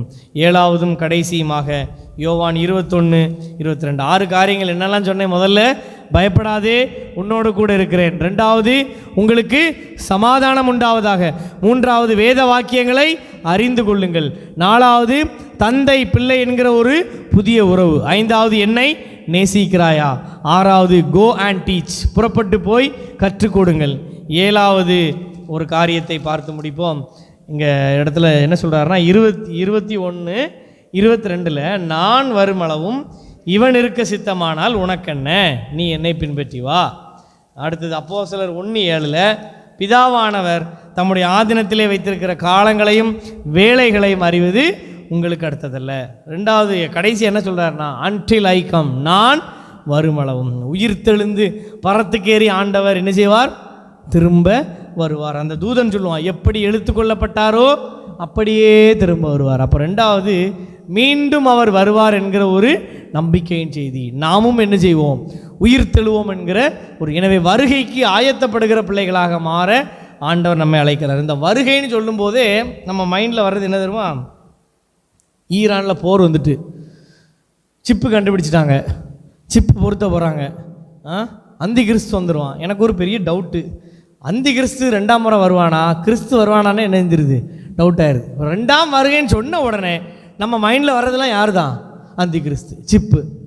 பைபிளில் அந்தி கிறிஸ்துங்கிற வார்த்தை புதிய ஏற்பாட்டில் வெறும் 4 தடவை தான் எழுதப்பட்டிருக்கு. அதுவும் யோவான் நிருபத்தில் மட்டும்தான் எழுதப்பட்டிருக்கு. 1 யோவான்லே 2 யோவான்லே. சரியா? கிறிஸ்தவர்களுக்கு ஃபெமிலியரான 2ஆம் வருகையின் புத்தகம் என்று சொல்லப்படுகிற வெளிப்படுத்துகிற விசேஷத்தில் அந்தி கிறிஸ்து என்கிற ஒரு வார்த்தையை நீங்கள் சௌக்கியபுரம் திருச்சபையார் எடுத்து காட்டினால் நான் வேதம் வாசிப்பதை என்ன செய்து விடுகிறேன்? நிறுத்தி விடுகிறேன். ஐ சேலஞ்ச் யூ. வெளிப்படுத்தல ஒரு வார்த்தை கூட அந்தி கிறிஸ்துங்கிற வார்த்தை என்ன செய்யாது, கிடையாது. இந்த அந்தி கிறிஸ்துன்னு சொன்ன யோவானில் சொன்னதையும் தெசலோனிக்கேயரில் சொல்லப்பட்ட கேட்டின் மகனையும் வெளிப்படுத்தல சொன்னப்பட்ட மிருகத்தையும் 3ஐயும் போட்டு என்ன பண்ணியாச்சு, இந்த குழம்பு வைக்கும்போது கத்திரிக்காய் எல்லாத்தையும் போட்டு குழப்புற மாதிரி குழப்பி வருகைனாலே இன்னைக்கு கிறிஸ்தவத்துக்கு என்ன உண்டாயிருது? பயம் வந்துடுது. சிப்பு வச்சுருவான், அது வந்துடுவான், அடிச்சிருவான், கொண்டுருவான். திரும்பவும் எம்பசைஸ் திரும்பவும் சொல்கிறேன், கிறிஸ்தவத்தை முடக்கின கான்செப்ட் இந்த கான்செப்ட் தான். செயல்பட விடாமல் இந்த அடிக்காம மிஷினரி அடிக்காமனா நம்ம போய் கேட்க மாட்டோம். ஏன்னா என்னது, கடைசி காலம், அந்த கிறிஸ்து வந்துடுவான், அடிச்சுட்டு போயிடுவான். ஊழியம் செய்யணும், என்ன செய்ய மாட்டோம்? ஏசு ராஜா வருவார், இன்னும் கொஞ்சம் காலம் தான், மோட்சலோகம் என்ன பண்ணிடுவோம், போயிடும். ஒன்றும் செய்ய மாட்டோம். ஒரு ஸ்கூல் கட்டு, ஒரு மெடிக்கல் இது பண்ணி, அதெல்லாம் வேண்டாம். ஏசு வருவார், இன்னும் கொஞ்சம் காலம் தான், மோட்சலோகம். திரும்ப வருவார் என்பதில் சந்தேகமே கிடையாது. ஆனால் அந்தி கிறிஸ்து வருவான், சிப்பு வைப்பான்னு சொல்லி பயம் காட்டி செயல்பட விடாமல் தடுப்பது ஒரு பிசாசினுடைய மிகப்பெரிய வஞ்சகம். இந்த 2 இடத்துலையும் அவர் என்ன சொல்றாரு தெரியுமா? காலத்தையும் வேலையும் அறிவுறது உன் வேலை கிடையாதுங்கிறார், உங்களுக்கு அடுத்ததல்ல. பேதுருட்ட என்ன சொல்கிறாருன்னா, உனக்கு என்ன, உன் வேலையை பாரு. அதான் சொல்ல, நான் வருமானம் அவன் இருந்தா உனக்கு என்ன, டூ யுவர் ஒர்க். செகண்ட் கம்மிங்னாலே என்ன அர்த்தம்னா, உனக்கு கொடுக்கப்பட்ட வேலையை என்ன செய்யுங்க, உண்மையாக செய்யுங்க. ஜான் வெஸ்லி புல்லை வெட்டி கொண்டிருந்தார் தோட்டத்தில். அவரிடத்துல கேட்டாங்க, இயேசு கிறிஸ்து வந்தால் இப்போ இருந்தால் என்ன செய்வீங்க? இந்த தோட்டத்தை முழுமையாக என்ன செய்வேன், சீரமைத்து முடிப்பேன். ஸ்கூலில் எக்ஸாம் எழுதிட்டு இருக்கும்போது இயேசு கிறிஸ்து வந்தால் என்ன செய்வீங்கன்னு கேட்டால் என்ன சொல்லணும்? 3 மணி நேரம் பரீட்சையை ஒழுங்காக எழுதி முடிப்பேன். அல்லேலூயா. வீட்டில் பாத்திரம் விளக்கிட்டு இருக்கும்போது இயேசு கிறிஸ்து வந்தால் என்ன செய்வீங்க? பாத்திரத்தை போட்டு கோயிலுக்கு வரக்கூடாது, பாத்திரத்தை உள்ளும் புறமும் சுத்தமாக கழுவி வைப்பேன். அல்லேலூயா. சத்தத்தை காங்களே, அல்லேலூயா. இதே தான் நம்ம அந்த டிவியில் கேட்டு நேற்று வரை, இன்றைய வரை, நாளைய வரைன்னு கேட்டு கேட்டு பல வருடங்களை இதில் என்ன பண்ணிட்டோம், சீரழித்து வச்சுருக்கோம். நல்லா தெரிஞ்சுடுங்க, வருகைன்ட்டு வரும்பொழுது செயல்பாடு ரொம்ப முக்கியம். ஆயத்தப்படுவது மாறாக டேட்டு குறிக்கிறது, யார் வருவா, தூதன் வருவான், அங்கே போவான், இங்கே போவான், பரலோகத்துக்கு போயிட்டு வந்தேன், அவன் அதை சொன்னான், இந்த டேட் வேதத்தின்படி என்னது தவறான காரியம். இந்த இடைஞ்சலுக்கெல்லாம் போகக்கூடாதுன்னு சொல்லிட்டு தான் 1700 வருஷத்துக்கு முந்தி முற்பிதாக்கள் நிசேயாங்கிற இடத்துல கூடி 3 விசுவாச பிரமாணம் எழுதி வச்சு, இங்கே வாப்பா வந்து உட்காரு, டெய்லி என்னத்தை அறிக்கை பண்ணுற, உயிருள்ளோரையும் மரித்தோரையும் நியாயம் தீர்க்க. கரெக்டாக சொல்லணும், எனக்கு விசுவாச பிரமாணத்தில் ஒரு வார்த்தை மாற்றினாலும் கோபம் வரும். உயிருள்ளோரையும் மரித்தோரையும் நியாயம் தீர்க்க மகிமையோடே திரும்ப வருவார் நியாயம் தீர்க்க. அவருடைய ராஜ்யத்துக்கு முடிவில்லை. கர்த்தருமாய் பரிசுத்த ஆவியானவர் மரித்தோர் உயிர்த்தெழுதலும் மறுமைக்குரிய ஜீவனும் உண்டாகும் என்று காத்திருக்கிறேன். வருகைக்கு ஒரு டிப்ஸ் சொல்லி தரேன், நல்லா கவனிச்சிடுங்க. வருகை நாளே 4 விஷயங்கள் நடக்கும்னு பைபிள் உறுதியாக சொல்லுது. அவர் திரும்ப வருவார், சந்தேகமே கிடையாது. உயிர்த்தெழுதல் இருக்கு, சந்தேகமே கிடையாது. நியாய தீர்ப்பு இருக்கு, சந்தேகமே கிடையாது. நித்திய ஜீவன் இருக்கு. அந்தி கிறிஸ்து வருவான், சிப்பு வைப்பான் என்று விசுவாசிக்கிறேன். விசுவாச பிரமாணத்தில் போட்டிருக்கா என்ன? போட்டிருக்கா? அந்தி கிறிஸ்து வருவான் என்று விசுவாசிக்கிறேன், சிப்பு பொருத்தப்படும் என்று நம்புகிறேன், 666 கைக்குள்ளே மாட்டுவார்கள் என்று விசுவாசிக்கிறேன், எல்லாரையும் போட்டு வெட்டுவான் என்று நம்புகிறேன். இப்படிலாம் இருக்கா என்ன? யார் இதை புரட்டி விட்டது? இந்த 2ஆம் வருகை பிரசங்கியார்கள். சரியா? அவங்க தான் நல்லா தெரிஞ்சு. இந்த 2ஆம் வருகையை பற்றி பிரசங்கெல்லாம் நீங்கள் ஒன்றும் என்ன செய்ய வேண்டாம், கேட்க வேண்டாம். டிவி ஆஃப் பண்ணி போடுங்க. ஈரான் போர் இல்லை, எத்தனை போர் வந்தாலும் உலகம் என்ன பண்ணிட்டே தான் இருக்கும், இயங்கிக்கிட்டே தான் இருக்கும். சரியா? அதனால் ஈரான் போர் வந்துட்டு அண்ணா வந்துட்டார் சிப்பு வச்சுட்டான், அந்த கதையை என்ன செய்யக்கூடாது. வருகைனாலே செய்கிற வேலையை என்ன செய்யணும், சின்சியராக செய்யணும். உனக்கு என்ன, உன் வேலையை பாரு, டூ யுவர் ஒர்க். அவன்கிட்ட சொல்கிறாங்க, இந்த காலத்தில் ராஜ்யத்தை திரும்ப கொடுப்பீர், உன் வேலையை பாரு. பரிசுத்த ஆவி வரோம், பலனடைஞ்சு எருசலேமிலும் சௌக்கியபுரத்திலும் தூத்துக்குடியிலும் தமிழ்நாட்டிலும் இந்தியாவிலும் எனக்கு சாட்சிகளாக இருப்பீர்கள் தான் வேலையை ஒழிய நேற்று வரை என்ன நடந்துச்சு இன்றைக்கு வரை என்ன நடந்துச்சு சொல்லி அனலைஸ் பண்ணுறது என்ன யார் வேலை கிடையாது, நம்ம வேலை கிடையாது. இந்த கிறிஸ்தவத்தை முடமாக்குன ஒரு டாக்டரின் செகண்ட் கம்மிங் டாக்டரின். எனவே உறுதியாக சொல்லுகிறேன், திரும்ப வருவார். உயிர்த்தெழுதல் இருக்கிறது, மேன்மையான உயிர்த்தெழுதல், ஒரு நியாய தீர்ப்பு, சிங்காசனத்தை சந்தித்தாக வேண்டும். எனக்கு ஒரு பெரிய நித்திய ஜீவன் என்ன செய்யுது இருக்குது, என்னோட பெரிய நம்பிக்கை தான். அவர் வருவாரியா, உயிர்த்தெழுதல் இருக்குது, நியாய தீர்ப்பு இருக்குது, நித்திய ஜீவன். இந்த நாளோடு நின்றுக்கிட்டவன் பழச்சிக்கிட்டான். இதை தாண்டி அந்தி கிறிஸ்துன்னு போனவன் என்ன பண்ணான், உட்பட்டதாக என்ன இல்லை, சரித்திரம் இல்லை. அதனால் நான் சொல்லக்கூடிய காரியங்கள் என்ன என்றால், இப்போ அந்தி கிறிஸ்து உண்டா கிடையாது, அது பெரிய பைபிள் ஸ்டடி, அது 3 மணி நேரம் எடுக்கணும். இப்போ அதெல்லாம் நான் சொல்ல வரல உங்களுக்கு. நான் வருகை என்று சொல்லும் பொழுது ஆண்டவர் நமக்கு பூமியிலே கொடுத்த செயல்களை, வேலையை, ஊழியத்தை, பணியை சின்சியராக செய்வதற்கு என்ன செய்கிறார், அழைக்கிறார். அவர் வரும்போது ஒரு கூட்ட ஜனத்தை அவருக்கு என்ன செய்ய வேண்டும், ஆயத்தப்படுத்த வேண்டும். ஆயத்தப்படுவதுதான் முக்கியமே ஒழிய எப்படி வருவார் என்று நாள் குறிப்பது, நேரம் குறிப்பது, அனலைஸ் பண்ணுவது வேதத்தின்படி நமக்கு என்ன செய்யப்படவில்லை, கொடுக்கப்படவில்லை. இதைத்தான் 1700 ஆண்டுகளுக்கு முன்னதாக விசுவாச பிரமாணத்தில் என்ன பண்ணிட்டாங்க, எழுதி வைத்திருக்கிறார்கள். எனவே கண்களை மூடி நாம் ஜெபிப்பதற்கு முன்னதாக நம்மை அர்ப்பணித்து நாம் இது பண்ணுவோம். உயிர்த்தெழுந்தாரை அல்லேலுயா, ஜெயித்தெழுந்தார் என்கிற பாடலை நாம் காணிக்கைக்காக நாம் பாடலாம். நான் பேசிய 7 காரியங்களும் அங்கே அந்த பாடலில் என்ன செய்யப்பட்டிருக்கும், போடப்பட்டிருக்கும். உயிர்த்தெழுந்தார், ஜீவனின் அதிபதி உயிர்த்தெழுந்தார், நம்பிக்கை பெருகிடுது, எம்மாவு சீசர்களின் மனக்கவலையை போக்கினார், கலக்கங்களை போக்கினார், வேத வாக்கியத்தை போடப்பட்டிருக்கும். பரிசுத்த ஆவியானவர் ஊற்றப்பட்டார் என்பது அங்கே போடப்பட்டிருக்கும். கடைசியில் எக்காலம் தொனிக்கையில் மறுரூபமாக நாம் எழும்புவோமே என்கிற அந்த இதுவும் 50 ஆண்டுகளுக்கு முன்னதாக சாரால் நவரோஜி அம்மா அந்த உயிர்த்தெழுதலின் மெசேஜை ஒரு பாட்டாகவே என்ன பண்ணியிருக்காங்க, எழுதி வச்சுருக்காங்க. எனவே கண்களை மூடி ஜெபித்து ஒப்பு கொடுப்போம். உலகத்தின் முடிவு பரியந்தம் சகல நாட்களிலும் உங்களோடு கூட இருக்கிறேன் என்று சொன்ன ஆண்டவர் வலது கையை பிடித்து சொல்கிறார், பயப்படாதே, உனக்கு சமாதானம் உண்டாவதாக, வேத வாக்கியத்தை நீ அறிந்து கொள், ஒரு தந்தை விசாரிப்பதற்கு நான் ஒரு தகப்பன் இருக்கிறேன் என்று சொல்லுகிறார். நீ என்னை நேசிக்கிறாயா என்று அறைகோல் விடுக்கிறார். உலகமெங்கு புறப்பட்டு போய் எல்லா மக்களுக்கும் சுவிசேஷம் அறிவித்து அவர்களை சீசராக்கு என்று கட்டளை கொடுக்கிறார். நான் திரும்ப வருவேன், நீ அதற்கு ஆயத்தமாக என்று சொல்லி அழைப்பதை பார்க்க முடியும். முதலாவது நம்ம கையை பிடித்து பயப்படாதே, உனக்கு சமாதானம் என்று சொன்னவர் நம்முடைய அறிவை மேம்படுத்துகிறார். நீ படித்து அறிந்து கொள் என்று சொல்லுகிறார். ஒரு தந்தை நான் இருக்கிறேன் என்று நம்மை உற்சாகப்படுத்துகிறார்.